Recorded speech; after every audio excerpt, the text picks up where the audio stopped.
learning, whether that learning is formal or informal, that doesn't matter. And this type of rationality is actually very close to what Aristotle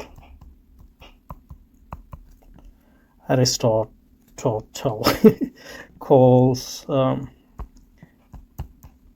phronesis, and which in English people translate as practical wisdom.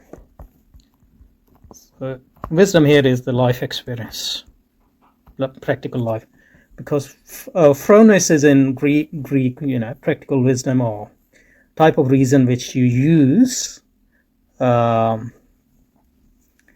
type of intelligence you use related to actions. So phronesis is practical wisdom in that sense, and which is derived from phronein, which just merely mean to think, from phrein, which mean mind in Greek, in classical Greek. So what Imam Ghazali here is talking about tajarib is basically what Aristotle is saying phronesis.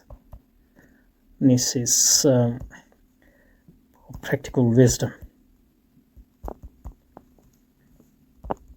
Practical wisdom, or better, that's how most people translate it, but it's a bit misleading. It's a lifelong experience. So rationality or rational judgment informed by lifelong experience of phronesis or tajarib is this third type of rationality. And Aristotle actually in Nicomachean Ethics, where he talks about practical reason, says something similar, which I might try to find out and quote here. So it's in Nicomachean Ethics, so in my copy, Nico. This is the name of his son, I think he wrote it for him. Nicomachean Ethics, where he talks, and he mentioned it in relation to his discussion about virtue or excellence being a means between two extremes. And it is in book 7, chapter 3, and here he says something which is very similar. And he says that the fact that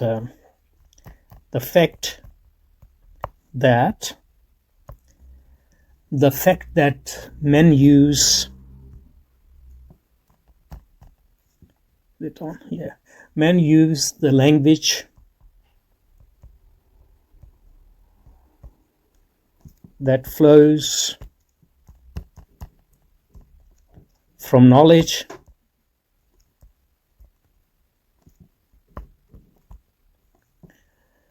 proves nothing.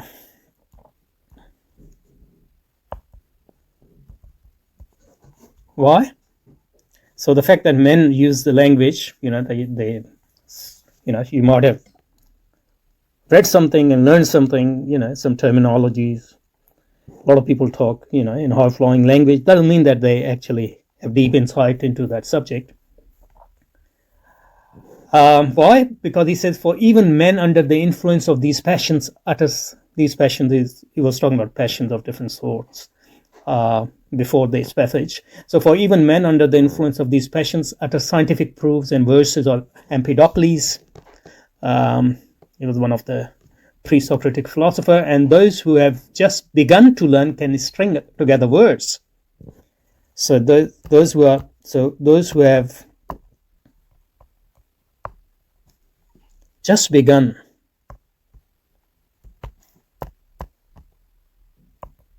to learn can string words together. Words, can remember theories, what Nietzsche said and what Einstein said, but do not yet know. But do not, meaning they don't understand it very well. Why? It's just like driving. They might know how to drive, but they haven't driven in different situations. For it has to become part of themselves and that takes time. That's one of the things. They don't know yet. Why? Because it has to become, that is knowledge, it has to become, or skill, or practical reasoning has to become part of them, part of, it has to become part of themselves, and that takes time. By time here, that takes life experience. So they have learned things, at different level, and they know things, but they don't know them deeply and well because it hasn't become part of themselves. That they haven't actually understood its meaning of that knowledge in different situations. What they're lacking is life experience, and that life experience takes time. Okay, so that and that takes time, so that we must suppose that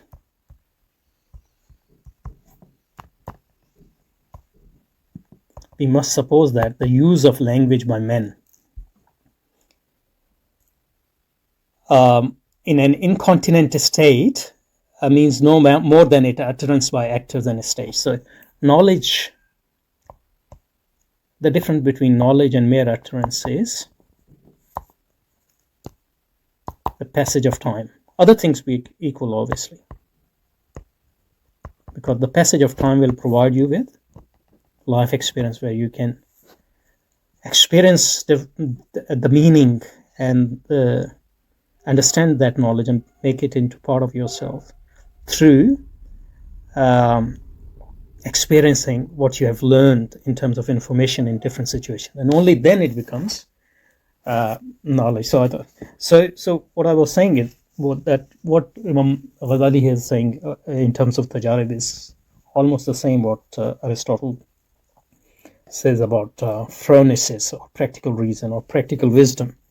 But we shouldn't think that Imam Ghazali necessarily took it from Aristotle, because these sort of thoughts are present in ancient Arabic poetry and Islamic in Quran and Hadith, and even in ancient Persian literature, and all these things Imam Ghazali was well aware of, because these sort of things, what Aristotle is talking about, or what Imam Ghazali is talking about, these are things which part of every human culture and civilization. Anyway, so let's go back to the text. So Thalis or Ulumun, so these are the type of